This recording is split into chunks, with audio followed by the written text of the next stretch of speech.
Good afternoon, everyone, from South Australia to the east, and good morning to everyone in the west of Australia. Welcome to the Purple Penny Coin News video for the week. It's a Monday at 12 p.m. in Adelaide. Most of Australia is in lockdown due to what cannot be mentioned. So we've got a special topic for today that Catherine came up with in the car on the way in this morning. I was very pleased with her idea. It's an excellent idea.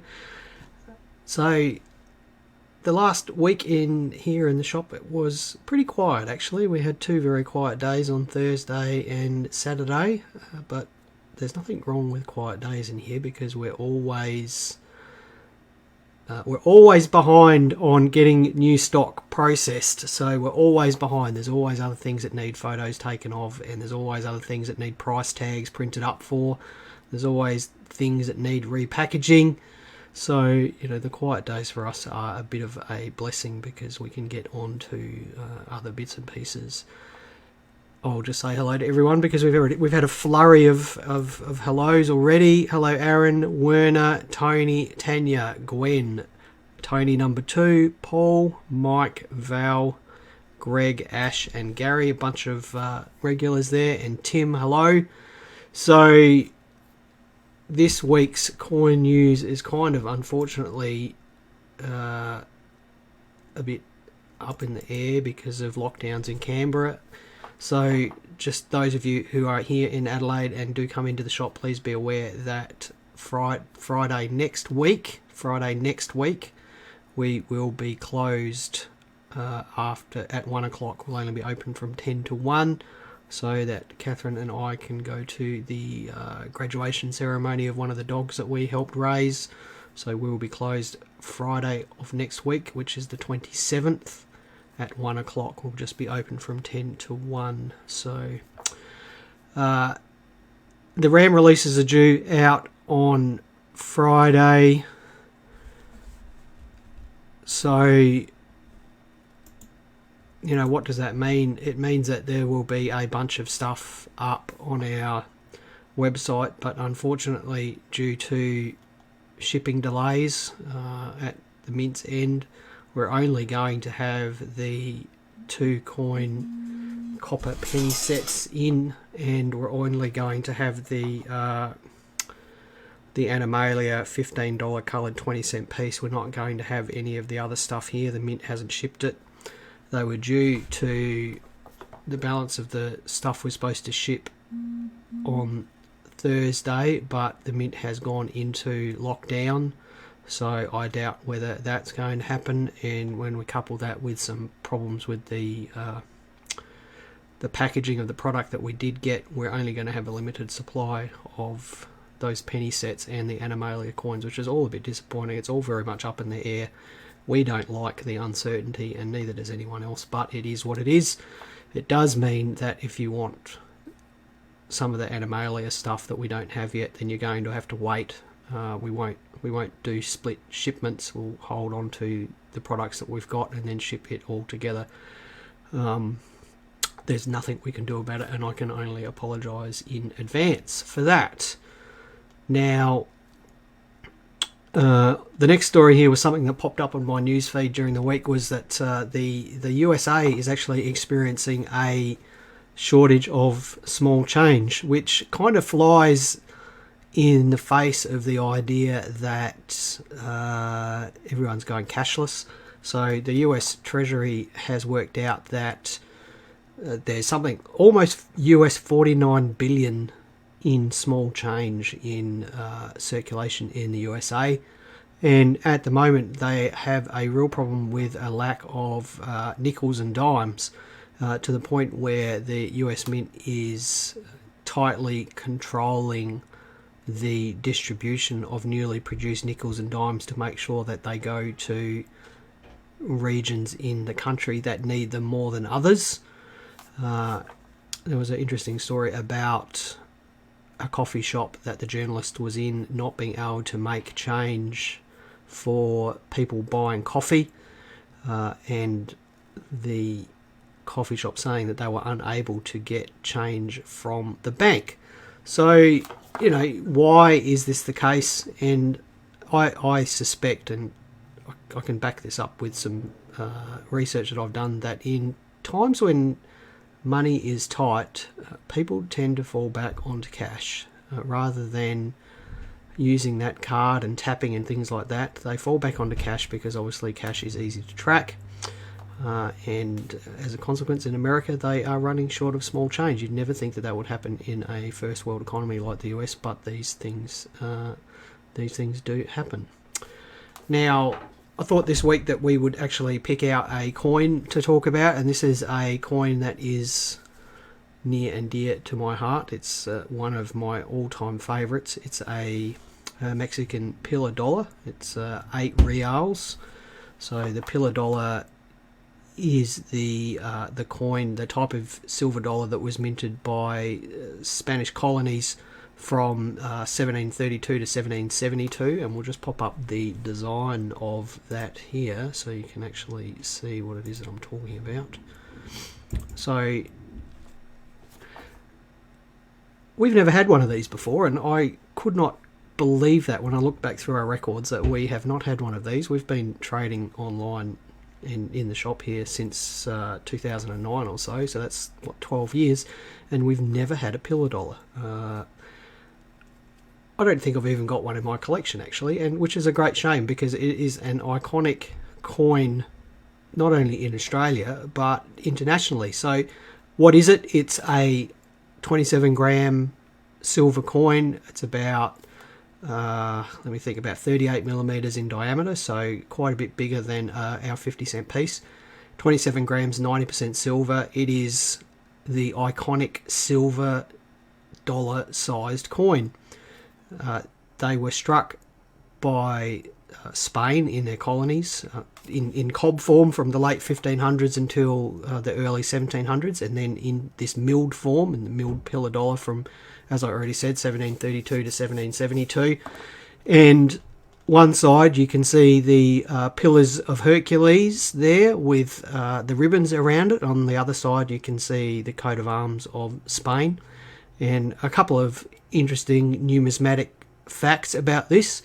Those Pillars of Hercules there with the ribbons around it are supposedly the origins of the dollar symbol that we have today, which is that S with the single line or the double line through it. They supposedly that symbol is derived from those two pillars there with the ribbons around it. So that's number one.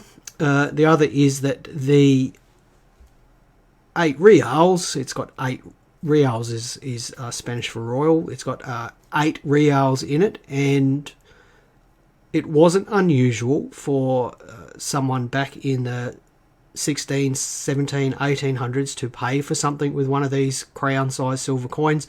If the other person couldn't make change, they would actually cut the coin up and give you back part of the coin and keep that part for themselves. So if you think about this silver dollar, it's where the USA derived their coinage from, and of course they have quarter dollars, they have half dollars, and that all originated from this crown-sized silver coin.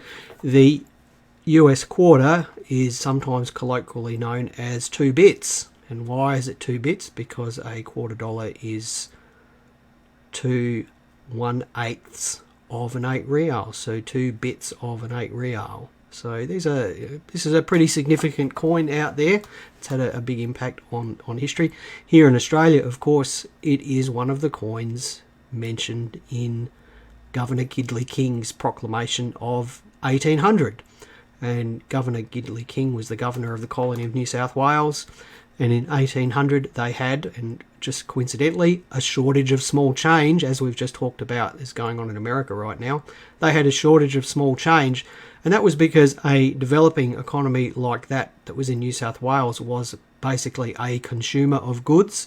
So merchants would come in with their ships full of clothing and food and tools and things like that, and the colony would buy those things, and then all of the cash would actually flow out of the colony.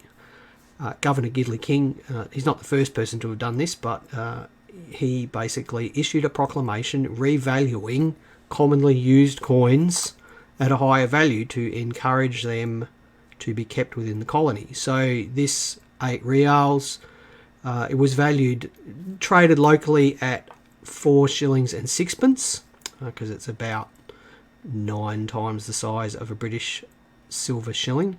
So he revalued this coin to 5 shillings. So he gave it, within the colony of New South Wales, he gave it an extra 6p of value in an attempt to keep these coins in the colony. So it's an Australian proclamation coin. It is probably the most iconic Australian proclamation coin, and I was super pleased that we managed to buy one because we've never had one before. So there we go. It's a bit of coin nerdery for you. I hope you enjoyed that. Now, the topic that Catherine came up with in the car on the drive in this morning was a good one, because we are, a lot of us, stuck at home, out of our control, unfortunately. So what are some things that we can do while we're at home to improve our coin collection, and things other than buying new coins? Because we all know that buying new coins is the fun part of coin collecting. We all love buying new coins, but there are some things that we can do at home that don't necessarily cost us anything to actually make our coin collection better. So let's have a look at what they are. We can, there's 5 things there. We can, I'll just run through them quickly and then each one in more detail. We can examine the storage of our coin collection. We can rationalise our coin collection. What does rationalise mean? Rationalise means bringing it together, making it smaller, making it more focused, and getting rid of the stuff that we're not interested in anymore. We can look at it more closely. We can examine the coins we've got and see if there's anything in there that should be described differently. We can sort it out. So this is something that I am doing at the moment with part of my collection. I'm resorting out a big part of my collection because it's a great big mess. I think it's terrible that a lot of my stuff is still sitting in shoeboxes, and it should be presented a lot better. And the last one there is something that really should be accessible to everyone, is that we can actually catalogue and image our collection and keep better track of it. So storage. What do I mean by storage? I mean looking at the way that our coins are stored. Are they stored safely? Are they stored to make the coins easy to view? So, what do I mean by safely? I mean having a look at whether they're in PVC pages, whether the PVC pages have started affecting the coins, or perhaps we've got PNCs that are in PVC slips. We can run through all of those PNCs, take out the PNCs out of the PVC slips that they're in, store them separately from the PNCs, perhaps create a little numbering system so that the correct slip goes back with the correct PNC, and just keep them away from each other so that your coin collection is the same in 6 months as it is now, or in 6 years. Coin storage doesn't make the collection more valuable, but correct coin storage can stop it from being damaged and devalued. Rationalise. What does this mean? This means going through your collection and I guess making that hard decision about whether something is of interest to you at that moment, whether it's something that you still want to collect. I used to be pretty hardcore into collecting QE2 pennies and florins. I had a very nice registry set of both of those. Did my best to get the best graded coins that I could, but once I'd completed that, I lost interest in it fairly quickly. So after sort of sitting on those sets for a few years, I thought, well, I'd rather have the money that they represent put into items that interest me. So I sold all of those off. I'm sure I didn't make money on them, but I still freed up some money that I could spend on things that interest me today. So, perhaps you're interested in mint product and you're not interested in mint product anymore. Perhaps you're interested in $2 coins and you've got out of that. Perhaps you're interested in coin errors and you've got out of that. So, go back through your collection, see if it's stuff that you're still interested in, and if you're not, move it on and buy some stuff that you are interested in. Re-examine. what does re-examine mean? Re-examine means looking at your coins and deciding whether they are exactly what you think they are. So I've got a couple of examples here that Catherine and I have come up with over the years. So this is a $2 die adjustment strike, and a $2 die adjustment strike, those of you who don't know, is a coin that is struck at a very low pressure. Now, it's called a die adjustment strike because supposedly it's part of the run-up process of the dies, and you know they dial in the pressure of the dies to make sure the coins are being struck properly. I suspect that most of them are a failure in the press itself, you know, perhaps a hydraulic failure or something like that, and the pressure during the run is not correct. Anyway, this is a $2 die adjustment strike, pretty neat coin. You can just make out the outline of the McLuth portrait of the Queen on one side of it there. And funnily enough, this was in, I can't remember whether it was my collection or Catherine's collection, as a $2 blank. Okay, we bought it as a $2 blank. It was sitting in there as a $2 blank. And one day we were going, well, let's have a look at all this stuff. And we examined it closely, and we realised that it was actually a die adjustment strike, that you could make out the Queen's portrait on it. So instantly we've made a little blank worth more than it was previously. We really should have looked at it better, but we didn't for several years. And funny story is that we both had $2 blanks in our collections, and when we examined both of them, they were both die adjustment strikes. So, you know, it is worth going back and having a look at coins that you've got and seeing if they are exactly what you think they are. Have a look at those 1933 pennies and check them out for overdates. Have a look at the obverses on pennies. You know, have a look at your 2001 20-cent pieces and see if they're upset. Have a look at your 2010 50-cent pieces and see if they're upset. You know, it doesn't cost you anything to go back and look at things more closely, except when you do what we did with Catherine's No SD 2-cent pieces. So those of you who know a little bit about 2-cent pieces would know that the lizard on the reverse was designed by Stuart Devlin, and that Stuart put his initials on the design between the second and third foot of the lizard. And for whatever reason, in some years, those initials were missing. It's 1966, 67, 68, 81. I don't know if there's another year that I've missed there. Anyway, Catherine and I were looking at our No SD 2-cent pieces in our collections, and we realised that several of the No SDs did in fact have SDs on them. So those coins have come out of our collection and been got rid of. So again, you know, it cost us nothing to look at that, but obviously now we both need new No SD coins to go into our collection so that we've got one of those varieties.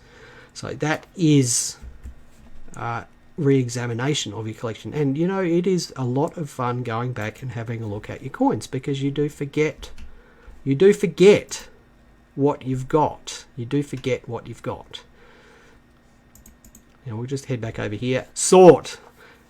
Now that's the classic. I mean, here you go. This is my box of these are all mine. Whoops, got one. These are all mine. This is my box of unsorted stuff that I've bought recently, and I'm ashamed to admit that a lot of my collection stays unsorted like that for much longer than it should. So, you know, I do make an effort once a year, whether I need to or not, to get all my new purchases sorted out and put away properly. I have a number of different folders that, you know, like Australian pre-decimal coins, world coins A to K, world coins L to Z, decimal and pre-decimal errors, badges. So I've got folders that all the different types of stuff can go into, and periodically I like to sort that stuff out and put it all away. It is very satisfying. It costs nothing other than a bit of time. Otherwise, you know, even if you're buying reasonably infrequently, it is amazing how quickly the unsorted mess can catch up with you. So the last one here is catalogue or image. Now, I was going to mention Numista, but Ash has already mentioned that. So Numista is an online website where you can sign up for an account and create a catalogue of your own collection, which is not a bad idea. It is a little bit painful to use, as Ash has said. Alternatively, you could create a really simple spreadsheet in Excel or using Google Sheets and just create a list of everything that you've got. You could make it a bit more complicated and perhaps put grade. You could make it a bit more complicated and perhaps put the location. You could have different numbered storage tubs. You could take photos and upload photos to Numista, or embed them into your Google Sheet or your Excel spreadsheet. Now, why do you want to do this? There's a few reasons. One is that it's cool to know everything that you've got. I do enjoy knowing what I've got. It can help you not buy duplicates, because if you don't keep fairly close track of things do get out of control and you end up getting duplicates. It gives you a better idea of the condition of your collection, so you might like to buy upgrades. You might like to look at your catalogue and look at the grade of something and then buy an upgrade if you see something better.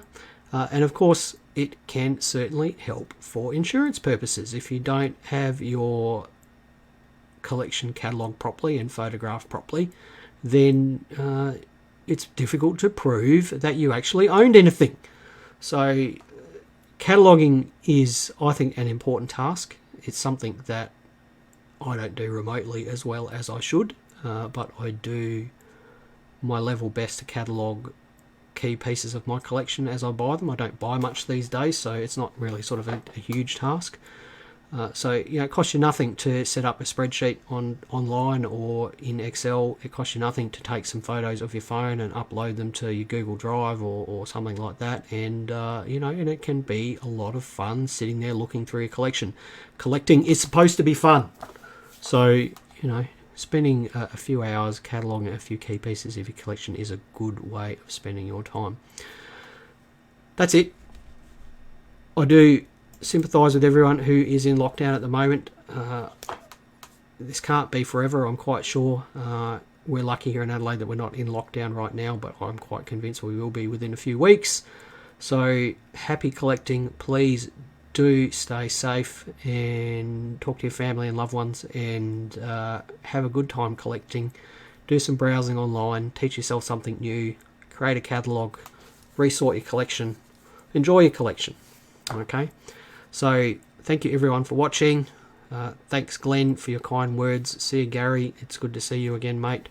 Please stay safe everyone, happy collecting. Don't forget the new releases on Thursday. If there's anything you want, send us a message, and I'll be back same time next week. Bye for now.